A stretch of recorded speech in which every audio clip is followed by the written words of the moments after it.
Hej, ja sam Bogdan, član IKEA biznis tima. Evo par saveta za tebe ako planiraš da urediš svoj radni prostor. Izbor stola.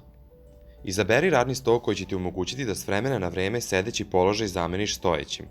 Na taj način vodiš računa o svojim leđima, vratu, ramenima i sveukupnom fizičkom zdravlju. Izbor stolice. Pronađi stabilnu stolicu koja će tvojim leđima biti podrška.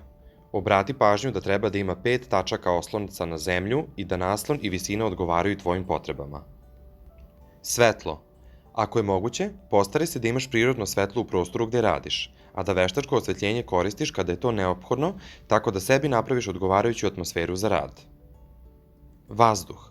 Koristi aplikacije da pratiš kako je zagađenje vazduha i danima kada je kvalitet loš, uključi prečišćivač vazduha i tako čuvaj svoje zdravlje.